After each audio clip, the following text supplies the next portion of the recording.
सुशांत सिंह राजपूत की हत्या कैसे हुई? सुशांत हिंदुस्तान का नागरिक था, उसको न्याय में दिलाऊंगा। सत्य की लड़ाई है, जब तक इसे लड़ना, जब तक सत्य बाहर नहीं आ जाता। सुशांत केस दोबारा से एक्टिव हो चुका है और दूसरी तरफ समीर वानखेड़े जी के लिए सवाल उठाने वाले लोगों की अब लगेगी लंका।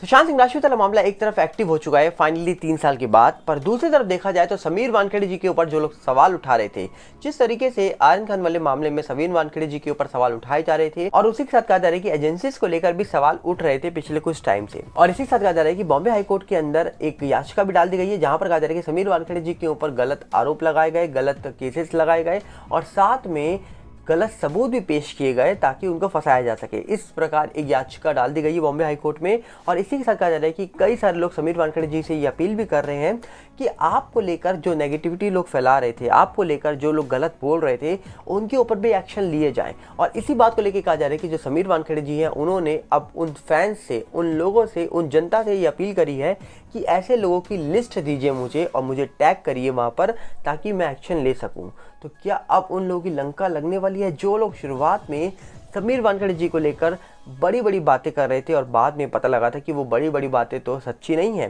क्योंकि जिस तरीके से समीर वानखेड़े जी का नाम आर्यन मामले में निकाला गया और जिस तरीके से ये दावे किए गए कि 25 करोड़ की उन्होंने रिश्वत ली है, जिस तरीके से दावे किए गए कि 25 करोड़ की रिश्वत लेने के बाद 18 करोड़ में डील फाइनल कर ली गई है और बाद में 50 लाख रुपए टोकन मनी भी ले ली गई है, जहां पर पूजा ददलानी का नाम निकल के आया था जो कि शाहरुख खान के मैनेजर है, और साथ में कहा जा रहा है कि कई अन्य लोगों का नाम भी निकल के आया था। बाद में जांच शुरू होती है और एनसीबी के जो सीनियर्स होते हैं वही समीर वानखेड़े जी को गलत साबित करने में लग जाते हैं और उन्हीं के कहने पर पहले एनसीबी की विजिलेंस टीम जांच करती है और बाद में सीबीआई की टीम एंटर हो जाती है इस मामले में।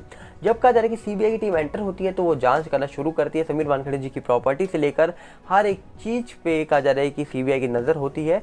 बाद में हर चीज़ का जवाब दिया गया समीर वानखेड़े जी के द्वारा, जिसके बाद कहा जा रहा है कि सीबीआई हमेशा से चाहती थी कि जो बॉम्बे हाई कोर्ट है वो समीर वानखेड़े जी को प्रोटेक्शन प्रोवाइड कर रही है और वो प्रोटेक्शन ना दिया जाए क्योंकि सीबीआई समीर वानखेड़े जी को अरेस्ट नहीं कर पा रही थी। इसीलिए कहा जा रहा है कि कोर्ट ने भी ये पूछ लिया सीबीआई से कि आप क्यों अरेस्ट करना चाहते हैं, रीज़न तो दीजिए। क्योंकि कहा जाता है कि जब एक इंसान बड़ी पोस्ट में होता है और जब सीबीआई या बड़ी एजेंसी उसको पूछताछ के लिए बुलाती है, अगर वो पेश होता है तो कभी भी उन शख्स को लेकर ये प्रोटेक्शन प्रोवाइड की जा सकती है कि उसको कोई गिरफ्तार नहीं कर सकता पूछताछ के दौरान। क्योंकि ये सवाल जब सीबीआई से पूछा गया तब इस बात को लेकर सीबीआई ने सिर्फ यही बोला कि हमारे साथ ये कोऑपरेट नहीं कर रहे हैं, इसीलिए आपने जो प्रोटेक्शन दी रखी है उसको हटा लीजिए। क्योंकि अब कहा जा रहा है कि 5 जुलाई तक इस पूरे मामले की जो सुनवाई है वो टली है और 5 जुलाई को इस मामले की सुनवाई दोबारा होगी और 5 जुलाई तक कहा जा रहा है कि जो प्रोटेक्शन है समीर वानखेड़े जी को वो दे रखी है। तो सवाल तो यही उठता है कि आखिरकार कि समीर वानखेड़े जी को जो लेकर जो सवाल उठाए जा रहे थे, उनको लेकर जो केसेस किए जा रहे थे, उनको लेकर जो बातें बोली जा रही थी, अब उसको लेकर भी याचिका डाल दी गई है बॉम्बे हाईकोर्ट में। और अब सुशांत के फैंस हो या एसएसआरियंस हो या फिर कई समीर वानखेड़े जी के जो फैंस हैं वो सब अपील ये भी कर रहे हैं कि जो आपके खिलाफ गलत बोल रहे थे, अगेंस्ट में खड़े थे, उनके खिलाफ भी एक्शन लीजिए। अब देखते हैं किन के खिलाफ एक्शन होने वाले हैं। और साथ में कहा जा रहा है कि कुछ लोग ऐसा भी कह रहे हैं कि प्रियंका सिंह जी को आपका नाम लेकर कि जिसने भी धमकाया था उसका नाम भी रिवील करवाइए, उसका नाम भी सर्च करवाइए, क्योंकि आप एक बड़े ऑफिसर हैं और आपका नाम लेकर सुशांत सिंह राजपूत की सिस्टर प्रियंका सिंह जी को किसने धमकाया, ये भी बहुत बड़ा सवाल है। क्योंकि ऐसी भी बातें सोशल मीडिया पे की जा रही हैं कि कहीं ना कहीं समीर वानखेड़े जी का नाम लेकर किसी ने धमकाया था, जिसके बाद सवाल बहुत सारे उठे थे। अब लोग अपील कर रहे हैं कि आप इतनी बड़ी पोस्ट में तो पता लगवा लीजिए कि आखिरकार ऐसा कौन कर सकता है, ये तो वक्त ही बताएगा। पर वहीं पर अगर हम बात करें तो सुशांत केस होने के बाद फाइनली अब एक और खबर बड़ी निकल के आ रही है, जिस खबर में कहा जा रहा है कि पेन ड्राइव की बात करते हैं हम। पेन ड्राइव जो कि नीतीश राणे ने पेन ड्राइव विधानसभा में पेश करी थी और उस पेन ड्राइव में ऐसा क्या था, क्या वो पेन ड्राइव सीबीआई तक पहुंच गई? क्योंकि उनका दावा था कि वो पेन ड्राइव सीबीआई को देने वाले हैं। तो क्या वो पेन ड्राइव सीबीआई तक पहुंच चुकी है? क्या उस पेन ड्राइव के अंदर सारे राज आ चुके हैं? क्या खुल जाएंगे अब सबके राज? क्या कोई नहीं बचेगा अब? क्या उस पेन ड्राइव के अंदर सीबीआई को कुछ मिला भी है या नहीं मिला है? अब सवाल ये इसलिए उठ रहा है क्योंकि हाल ही में देवेंद्र फडणवीस जी अर्नब गोस्वामी एक शो में पहुंचे थे और देवेंद्र फडणवीस जी बिलोंग करते हैं बीजेपी से, नीतीश राणे जो है वो भी बीजेपी से हैं। तो क्या देवेंद्र फडणवीस जी के पास वो पेन ड्राइव पहुंची थी? क्या उन्होंने उस पेन ड्राइव में क्या क्या था ये देखा था? क्या उनके नेतृत्व में ये जो पेन ड्राइव है ये सीबीआई को दी गई थी? ये भी सवाल अब उठाए जा रहे हैं बहुत सारे। अब देखने वाला विषय कि वो जो पेन ड्राइव पेश की गई थी उसमें क्या क्या सबूत हो सकते हैं, क्योंकि उन्होंने साफ बोला था कि इस पेन ड्राइव में दिशा केस के सबूत हैं।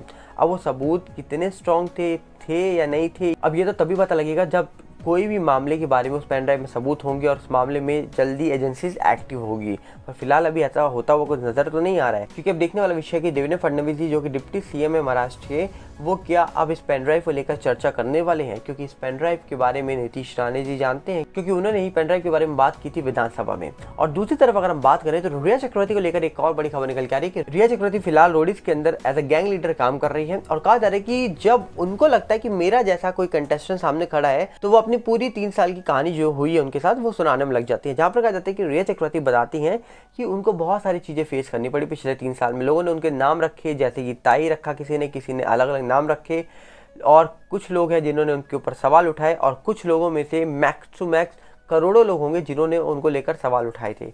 और वहीं पे अगर बात करें तो रिया चक्रवर्ती को लेकर पिछले 2-3 सालों में जो चीज़ें देखनी पड़ी हैं वो देखने को मिला कि आखिरकार फैंस उनसे नाराज थे। सुशांत के फैंस लगातार उनसे सवाल पूछ रहे थे, सॉरी बाबू उन्होंने क्यों बोला, आखिरकार वो साथ में क्यों नहीं थी, वो घर छोड़ के क्यों गई, क्या हुआ था, कैसे वो लाइफ में आई। कुछ लोगों ने ब्लैक मैजिक की बातें कर दी, कई सारी बातें हुई थी इस पूरे मामले को लेकर सोशल मीडिया और न्यूज़ मीडिया के माध्यम से। और इसी बात को लेकर रिया चक्रवर्ती ने अब कंटेस्टेंट जो निकल के आ रही है रोडीज की, उनके सामने बात रखना शुरू कर दिया है कि मेरे साथ ये चीज़ें हुई थी।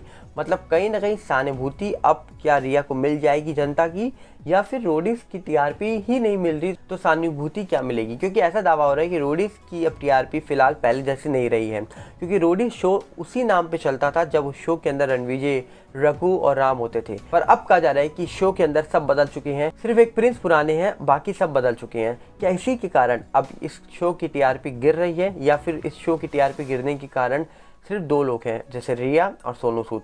सोनू सूद क्यों? क्योंकि सुशांत के फैंस सोनू सूद जी से नाराज थे, क्योंकि इन्होंने बोला था कि सुशांत को आज नहीं तो कल लोग भूल जाएंगे, जब लोग सलमान खान को लेकर बातें कर रहे थे। पर फिलहाल कहा जा रहा है कि 3 साल होने के बाद भी सुशांत को लोग नहीं भूल पाए हैं। तो सोनू सूद जी यहाँ पर गलत साबित हो गए।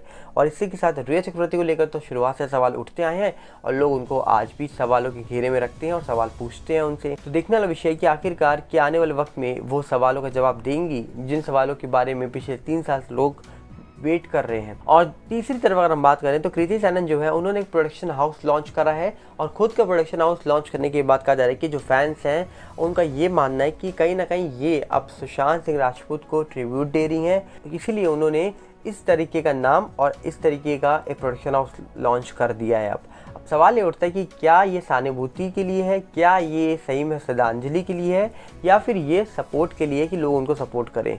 ये तो वक्त ही बता सकता है या वो खुद बता सकती हैं। पर कहीं ना कहीं आपको क्या लगता है कि कृति सेनन ने जो प्रोडक्शन हाउस लॉन्च करा है ये सुशांत को ट्रिब्यूट देने के लिए किया है? आपकी राय कमेंट बॉक्स में रखिएगा। हम मिलेंगे बहुत जल्दी और चाहेंगे कि आप बताइए कि आपको क्या लगता है। और साथ में हम आपसे अपील करेंगे कि आप हमारे फेसबुक और टेलीग्राम चैनल से जुड़ जाइए, जिसका लिंक डिस्क्रिप्शन में है, ताकि आपको हमारे साथ बना रहे। और साथ में हमारे नए चैनल सागर भला रिव्यू के साथ भी जुड़ जाइए, जिसका लिंक डिस्क्रिप्शन में है। मिलते हैं बहुत जल्दी। नमस्कार, जय हिंद।